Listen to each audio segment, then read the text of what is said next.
TV 책방 북소리. 오늘은 고 신영복 선생님의 생전 모습과 말씀으로 문을 열어봤습니다. 지난 1월 15일이요. 선생님이 돌아가신 지 일주기 되는 날이었어요. 각계 각층의 선생님의 영향을 받은 많은 제자들이 모이는 날이기도 했죠. 네, 우리 시대가 언제부턴가는 큰 스승이 없다 이런 말씀들을 많이 했는데요. 네. 신영복 선생님은 우리 시대의 아픔을 껴안고 대중들에게 격려와 희망을 주시는 큰 스승으로 우리 곁에 계셨는데 이렇게 떠나셔서 굉장히 많은 분들이 아쉬워하시는 것 같습니다. 맞아요. 그래서 오늘은요, 우리 고 신영복 선생님의 유고집과 대담집으로 선생님을 만나 뵐까 합니다. 이 이야기를 전해주실 두 분의 제자를 모셔봤습니다. 선생님이 생전에 몸담고 계셨던 성공회대 신문방송학과 교수님들이시죠. 바로 김창남 교수님, 탁현민 교수님 모셨습니다. 어서 오세요. 네, 안녕하세요. 반갑습니다. 지난 1월 15일이 추모식을 열린 줄로 알고 있는데요. 네. 어떻게 잘 치르셨는지. 예, 1월 15일에 일주기 이제 추모, 네. 예, 추모 예배 겸 이제 추모 아, 예.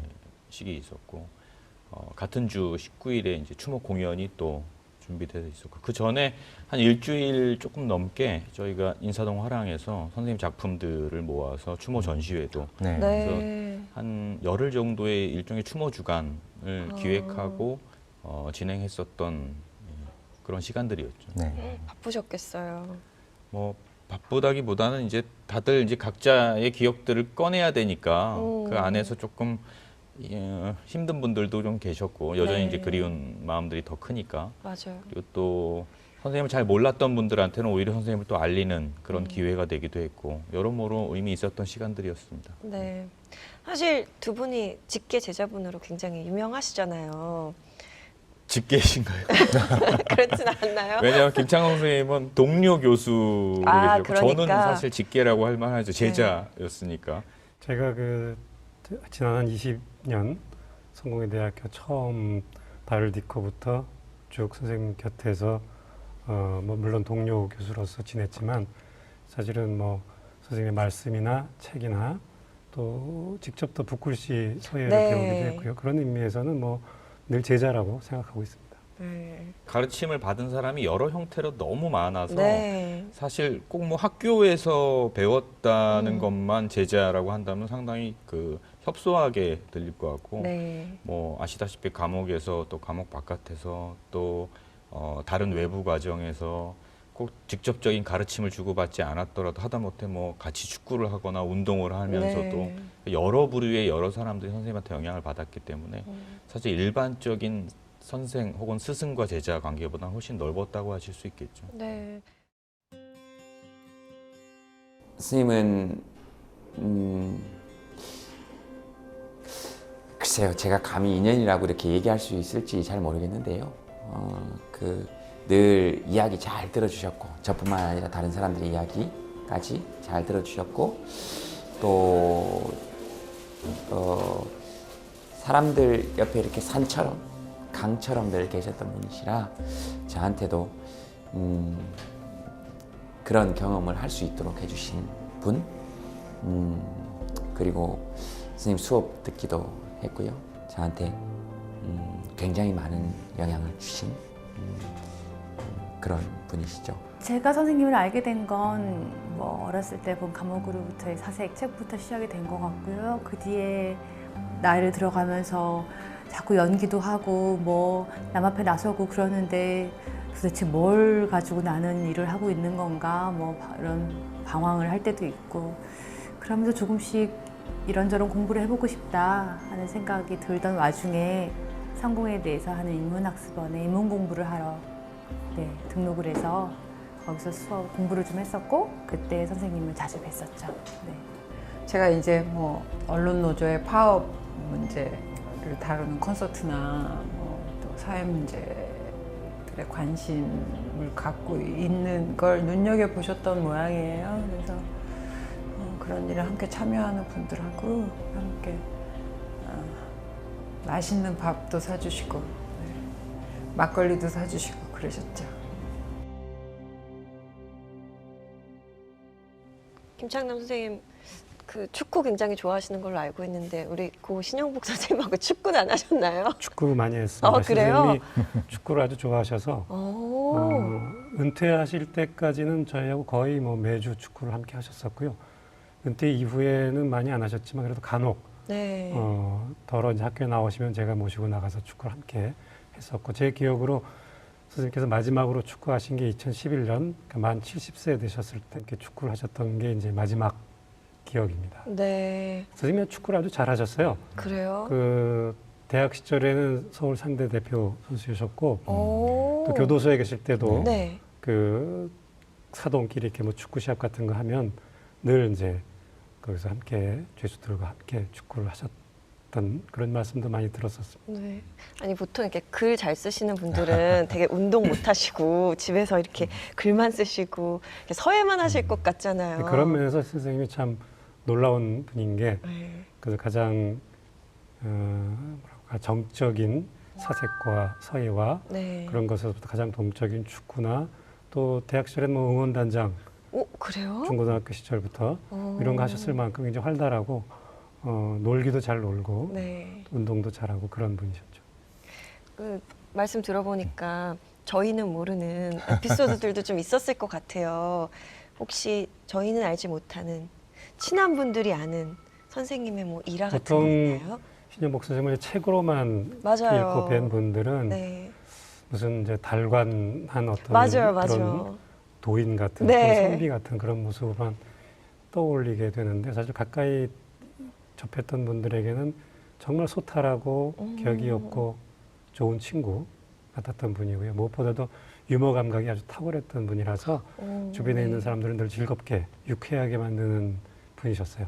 언젠가 한번 제가 함께 이제 강연 콘서트를 하고 네. 대구로 모셔다 드리곤 했는데 이제 댁까지 제가 운전하고 가는데 이제 마침 그때 한국이 어디에 하고 이제 A 매치 축구 경기를 네. 했어요. 그래서 선생님이 자기 본인 핸드폰으로 이제 그 축구 경기를 이렇게 중계를 보시면서 이제 저한테 지금 뭐 누가 패스하고 있고 뭐 이러면서 중계 방송하다시피 그러고 가지고 이제 제가 모셔다 드리고 네. 저 혼자 이제 운전해서 집으로 가는데 전화가 왔어요. 네. 들었더니 선생님이 네. 지금 이동국이가 골 넣었습니다. 예, 알겠습니다. 또 전화가 또 왔어요. 네. 박수성이 또 한 골 넣었어요. 그런 아주 유쾌한 분이셨어요. 아니, 선생님이 또 이렇게 신현복 선생님 차로 자주 모셔다 드렸는데 네. 선생님이 주로 말씀이 없으셔서 신현복 선생님 되게 좋아하셨다는 얘기도 예, 있던데요. 그 한 번은 그런 말씀을 하시더라고요. 다른 사람 차를 얻어 타면 네. 자꾸 이런저런 말 시키고 물어보고 그래서 피곤한데 김창남 선생 차를 타면 아무 말 안 하고 편하게 갈 수 있어서 참 좋아요.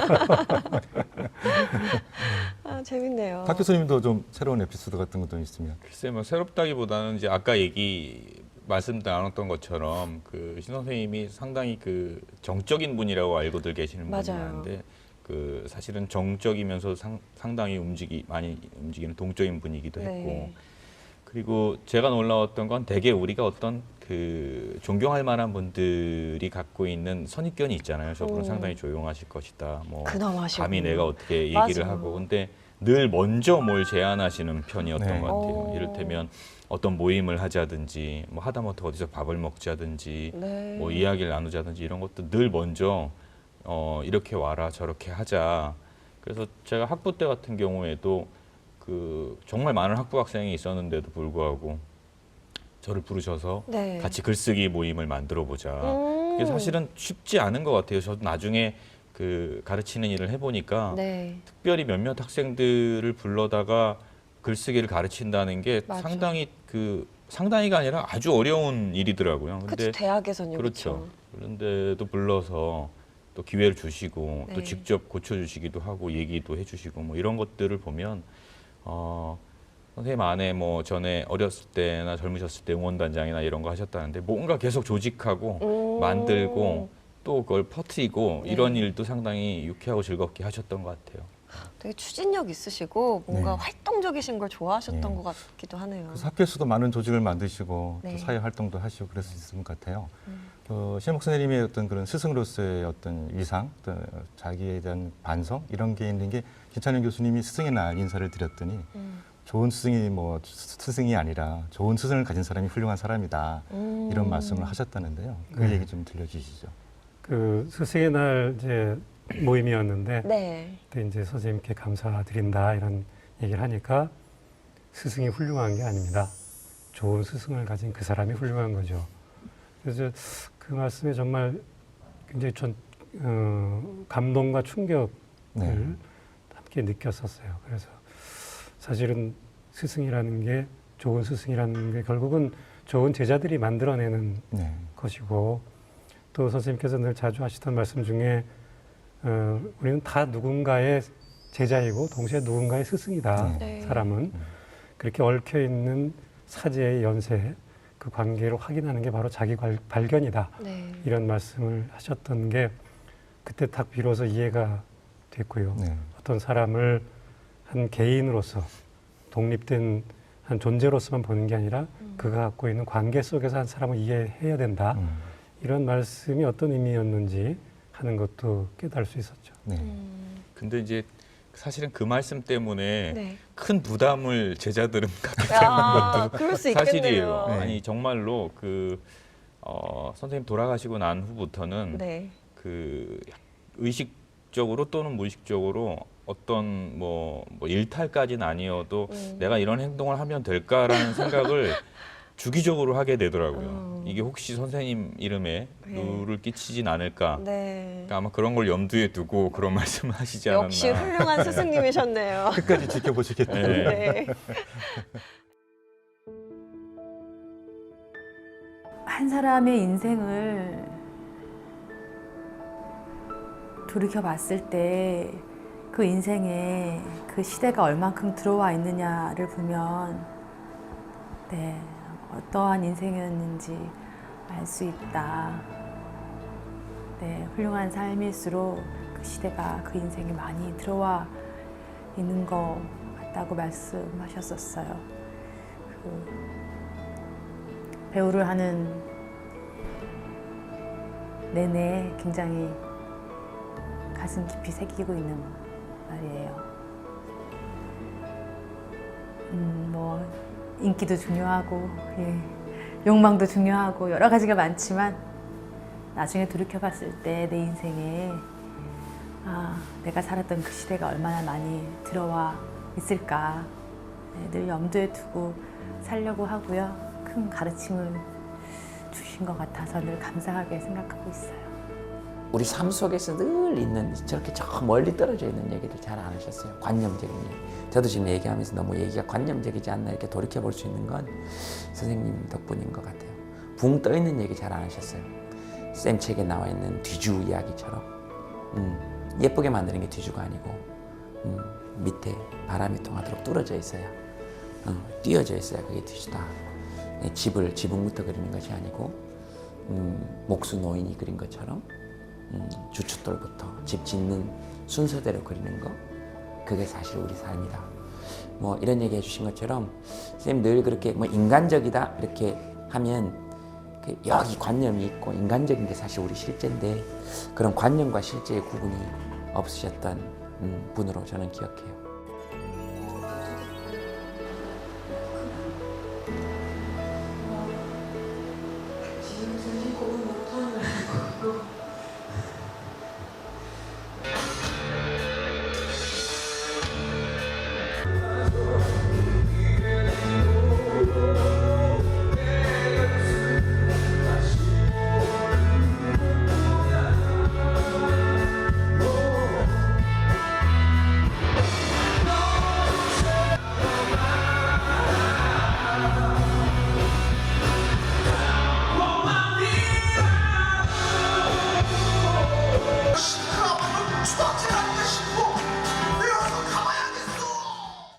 네, 안녕하세요. 밴드 두 번째 달입니다. 이렇게 이런 의미 있는 자리에 저희들이 와서 연주할 수 있다는 것만 해도 매우 감사하고 뭐 우리 사회의 큰 스승이셨으니까 그리고 저희들이 음악을 하고 여러 가지 어떤 활동들을 하면서도 저희 시각을 이렇게 넓혀주실 수 있으셨던 그런 우리 사회의 큰 스승님이셔서 그 안타까운 마음과 함께 오늘 이렇게 이 자리에 서게 됐습니다.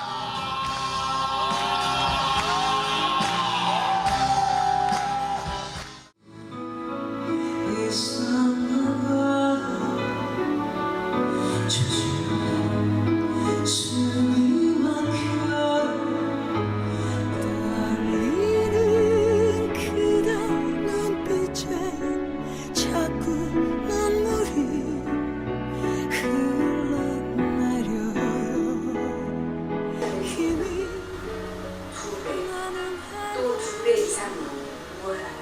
그러나 4월이 설령 어떤 이름으로 불리던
추모 콘서트 영상을 보니까 진짜 좋은 스승의 좋은 제자들인 것 같다는 생각이 들어요. 역시 훌륭한 가르침을 받아서 그런지 참 제자분들도 멋지다라는 생각이 드는데요. 제가 그 자리에 없어서 좀 안타깝네요. 아니 원래 훌륭하신 분들이세요. 그쵸? 네. 네. 아니 근데 보니까 이 추모 콘서트를 탁 교수님이 직접 감독하셨다고요? 네, 뭐 이제 보셨지만 뭐 출연자 몇몇이 거의 다 선생님과 관계를 맺거나 제자였던, 네. 그러니까 뭐 이은미 씨부터 여기 앉아 계신 김창원 선생님과 다른 선생님들까지 각자 다 자기와 선생님이 특별한 관계들이 있었던 분들이고, 네. 다만 이제 특별히 좀 감사한 건 그날 나와줬던 김영석 씨나 네.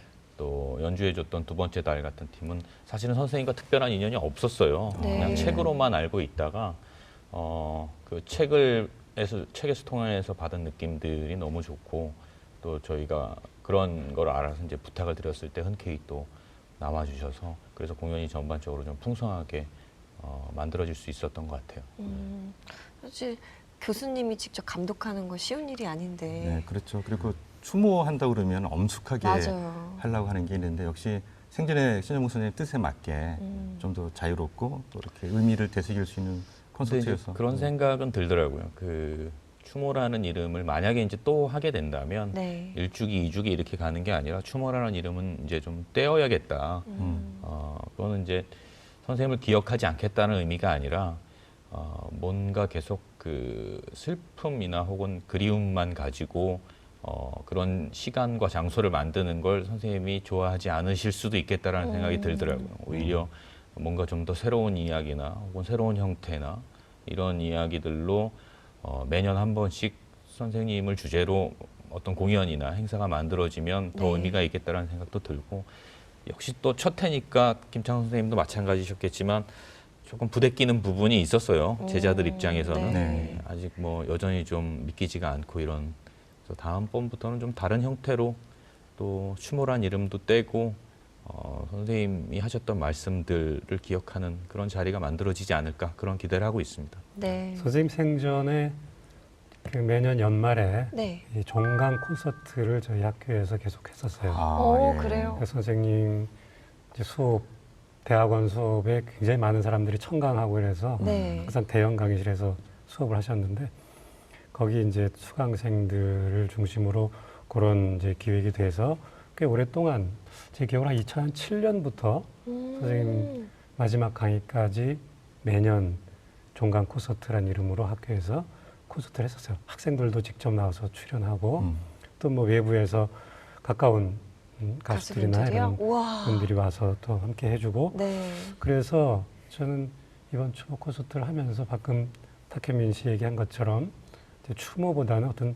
선생님의 어떤 뜻을 좀 더 널리 알리고 또 기억하고 또 우리끼리 잘 지내고 있습니다라는 걸 좀 보여드리는 의미에서 네. 라도 작게라도 콘서트는 좀 매년 했으면 좋겠다는 생각을 했고요. 네. 또 추모 전시회도 네. 이제 이번에 전시는 주로 선생님께서 그동안 많은 사람들한테 글씨를 선물하셨는데 네.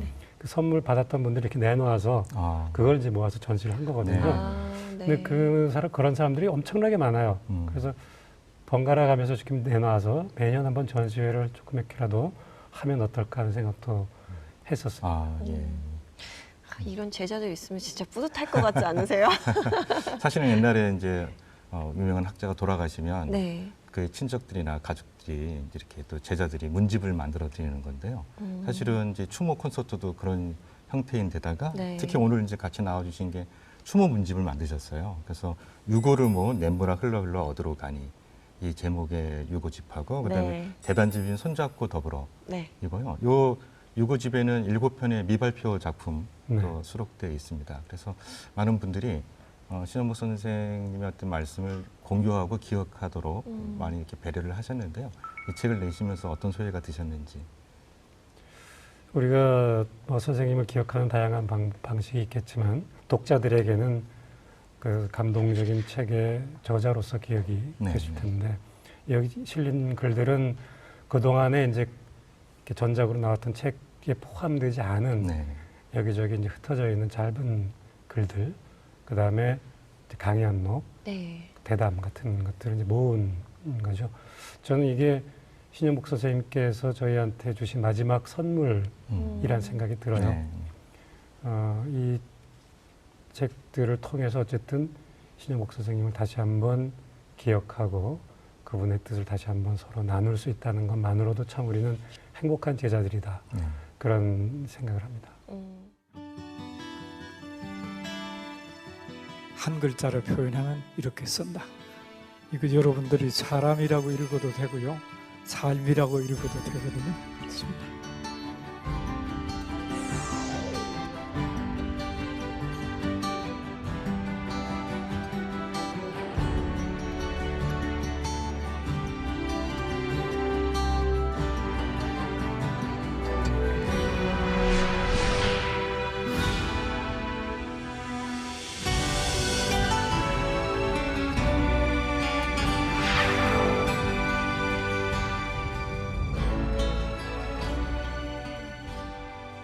선생님이 사실 거의 한 20여 년간 무기수로 이렇게 지내오셨었잖아요. 그것도 창창한 진짜 20대부터 40대까지 보내셨기 때문에 저 같았으면은 너무 막 좌절하고 진짜 세상을 막 엄청 부정적으로 비판적으로 봤을 것 같은데 또 선생님은 역시 남다르시더라고요. 그 교도소에서 지낸 생활까지도 난 인생 대학이었다 그곳이.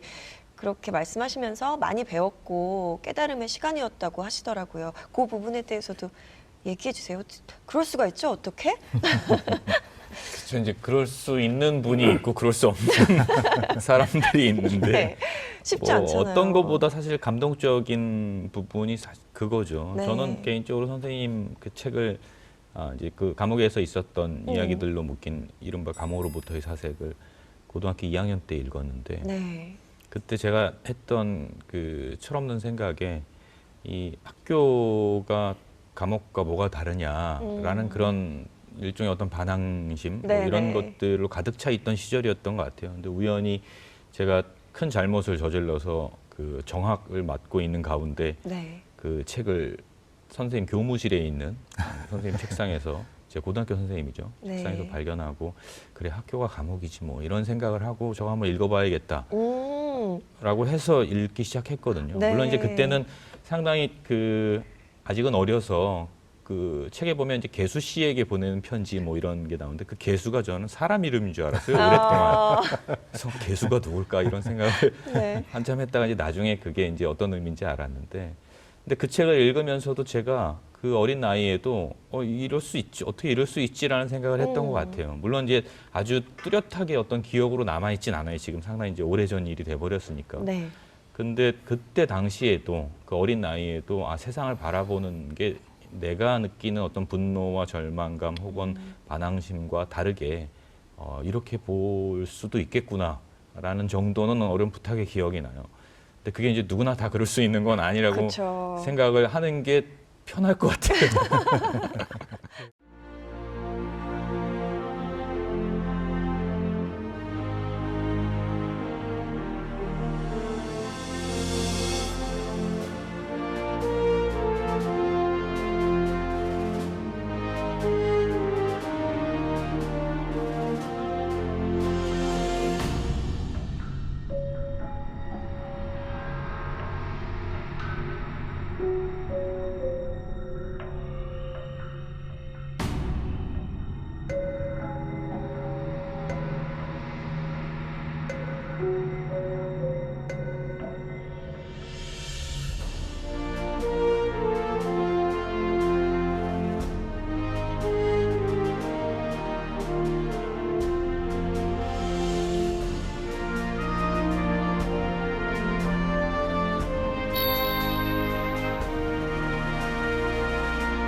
감옥으로부터의 사색을 보면 네. 정말 어떤 사회과학자로서 경제학도로서 감옥에 들어가셨지만 그 과정에서 많은 사람들을 만나고 아마 감옥에 안 들어갔더라면 절대로 만나지 못했을 네. 맞아요. 사람들을 만나신 거죠. 네. 그리고 그분들을 만나면서 자기 스스로 성찰을 하게 되고 사회를 보는 새로운 시각을 형성하게 되고 그러면서 어떤 낮은 곳으로 따뜻하게 나아가는 그런 어떤 사상가, 네. 경제학도에서 사상가로 변신하시는 그런 과정이 이제 그 책에 담겨 있는 거죠. 저는 그런 기억이 나요. 그 선생님하고 말년에 이제 강연 콘서트를 투어를 이제 여러 번 네. 했습니다. 네. 그 지방에 가서 이제 강연 콘서트를 하고 나면 그 지방에 사시는 분 중에 그 시절 감옥에서 함께 보낸 분들이 더러 이제 선생님을 찾아와요. 예, 예. 그러면 그 두 분들이 그분들하고 이렇게 만나서 얼싸안고 서로 좋아하시고 그런 모습을 옆에서 보면서 네. 야, 이 감옥의 사색 거기 나와 있는 그 이야기들이 전혀 정말 한치의 네. 어떤 그 과장이 아니었구나 이런 생각이 들어요. 이분이 저희들한테도 한 번도 말을 놓으신 적이 없어요. 네. 늘 네. 탁현민 선생이 제자임에도 불구하고 네. 늘 이렇게 말을 존칭을 써주세요. 존칭을 써주려고 했던 분인데 그 감옥에서 보낸 친구들이 오면 말을 놓으시더라고요. 그러면서 이렇게 막 이렇게 얼싸안고 웃으면서 네. 이런 모습은 정말 저한테 그 자체로 감동적이었어요. 이제 고리끼의 소설 제목에 따서서 이제 그 감옥 생활이 네. 이제 인생의 대학이 있다는데 저는 이렇게 늘 신영국 선생님을 보면 모퉁이 돌이 생각이 나요. 석수쟁이들은 쓸모가 없다 그래서 버린 돌인데 네. 나중에 보니까 주춧돌이 되더라. 사실은 우리 남북한의 어떤 이념적인 어떤 그런 상황과 비민주적인 상황 때문에 신영복 선생님이 이제 감옥에 갇히는 몸이 됐는데 그런 경험이 우리에게 더 나은 세상을 알려줄 수 있는 어떤 사상적 주춧돌이 되도록 만들어준 게 아닐까. 그래서 선생님도 그걸 아시기 때문에 흔쾌히 그 시절을 인생의 대학이라고 하는 게 아닌가 이런 생각이 들더라고요. 네, 맞습니다.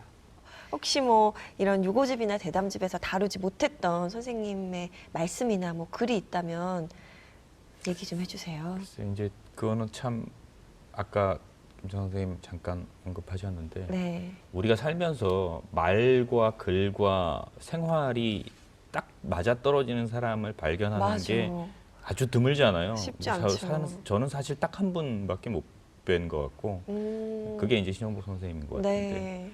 그 모든 게 정말 말과 글과 생활이 똑같을 때 그 사람을 바라볼 때 그 타자인 혹은 그걸 바라보는 입장에서는 엄청난 감동이 있거든요. 네.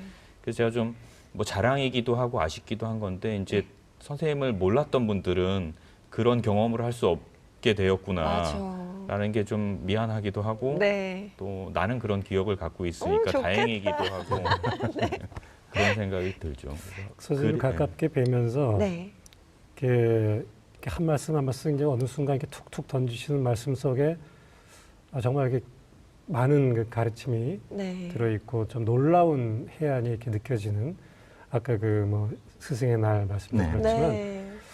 그런 부분이 너무 많았어요. 그래서 네. 이거를 누가 좀 쫓아다니면서 녹음을 하거나 맞아. 이 기록을 했어야 되는데 그걸 그 시간이 지나면 또 잊어버리고 하니까 네. 그런 게 너무 아쉬웠어요. 지금도 네, 그런 네. 부분이 참 아쉽게 남아 있습니다. 저는 그 얘기하니까 그거 생각나요. 선생님이 언젠가 네.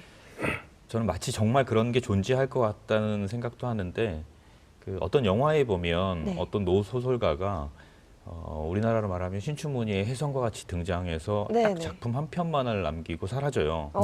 네. 그런 영화가 하나 있어요. 그리고 나서 세월이 꽤 흐른 다음에 그분이 정말 명작을 하나 남기고 세상을 뜨는 그런 영화를 이제 신 선생님이 언젠가 한번 막 저한테 얘기를 해주시면서 네. 본인이 쓰고 고치는 원고가 하나 있다. 네. 예. 그러나 발표하진 않을 것이다. 언젠가 내가 세상에서 떠나면 누군가가 그걸 발견할 수 있을지는 모르겠지. 뭐 이런 얘기를 해주셔서 네. 발견하셨어요? 아니 모르죠. 진짜로 존재하는지도 모르겠고 네. 그런 일이 벌어질지는 모르겠는데 어쨌든 그런 이런저런 그런 은밀한 그리고 뭔가 미스테리한 그러나 상당히 기대감이 있는 그런 일들 또 그런 것들도 많이 그 기획하시고 네. 또 이렇게 알려주시고 그랬던 것 같아요.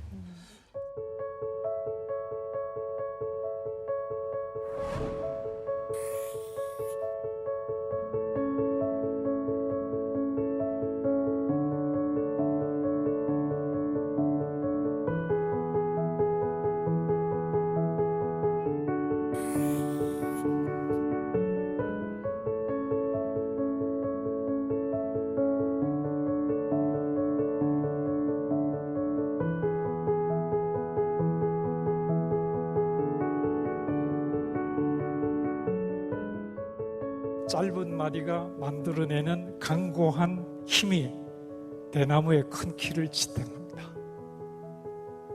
죽수는 뿌리에서 돋아나죠. 누가 심어주는 게 아닙니다. 뿌리는 깜깜한 땅 속에서 자기를 뻗어가야 하는 뿌리는 아예 마디 투성입니다. 그리고 이 죽전 대나무 밭의 모든 뿌리는 서로 연결되어 있습니다. 그래서 홍수 때도 언덕을 지킬 수 있습니다. 함께. 선생님이 좀 이렇게 일반 독자들 입장에서 보면은 에세이스트로 좀 알려진 면도 있어서 워낙 부드럽고 또 뭐랄까 위로와 격려, 희망의 메시지를 주시지만 그런 게 가능한 토대를 보면 사회과학적 인식이 대단히 단단해요. 그래서 네. 한국 사회가 놓이는 특수한 조건에 대한 여러 가지 통찰도 있고 특히 이번 유고집에는 그런 통찰이 많이 나오더라고요. 곁에서 보시기에 한국 사회를 어떤 점에서 굉장히 비판적이고 아프게 보셨는지 좀 설명해 주시죠.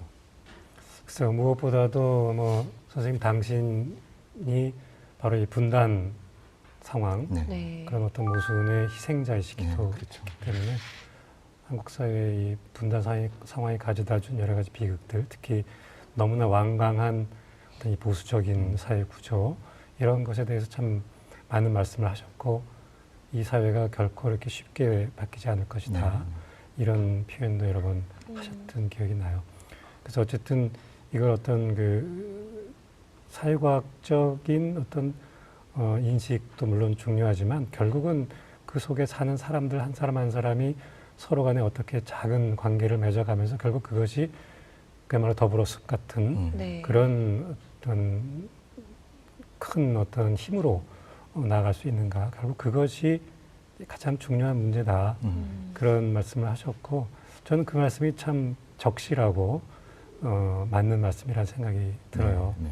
그 결국은 우리가 이 어렵고 또 각박하고 또 힘든 사회 속에서 곁에 있는 사람과의 관계를 맺고 그 사람과의 만남을 통해서 스스로 변화하고 또 그런 것들이 연결되면서 숨 쉴 수 있는 공간을 만들어내는 것, 그리고 그걸 조금씩 넓혀가는 것. 근데 그것이 선생님께서 말씀하신 어떤 우리 사회의 변화를 위한 핵심적인 방법이 아닐까. 네. 저는 신영복 선생님이 사상가로서 어떤 면모를 보여주신 게 이제 강의라는 책이고 그 책이 굉장히 충격적이고 많은 독자들이 좋아했던 게 서양 철학을 존재론으로 보고 동양 철학을 관계론으로 보면서 우리가 관계성을 회복해야 된다. 이 말씀을 하신 거로 생각하거든요. 네. 그 말씀 좀 설명해 주셨으면 좋겠습니다.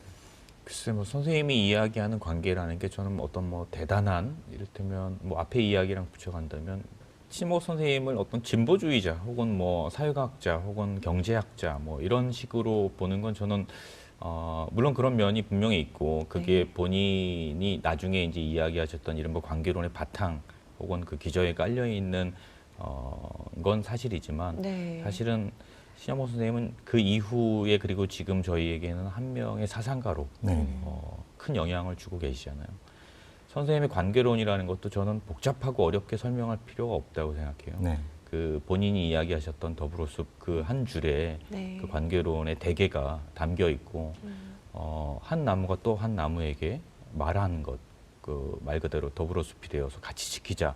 이때 지키자는 건 여러 가지 가치가 될 수 있겠지만 나무 한 그루와 또 다른 나무 한 그루가 결국은 숲이 된다는 그 아주 지엄하고 당연한 논리에 대해서 나무와 나무가 서로 기댈 수 있는 그 힘, 그게 선생님의 관계론의 핵심이라고 생각합니다. 네. 그래서 뭔가 우리가 복잡한 설명이나 저도 막 복잡한 고민이나 왜 이른바 진보의 시대는 이렇게 더디오는가 뭐 등등을 가지고 선생님한테 막 따져 물을 때도 있었고 속상해서 뭐 괴로워할 때도 있었는데 그럴 때마다 선생님이 해주셨던 말씀은 그 익숙한 비유이지만 새가 좌우의 날개로 날듯이 한 사람 안에도 보수와 진보는 늘 공존한다.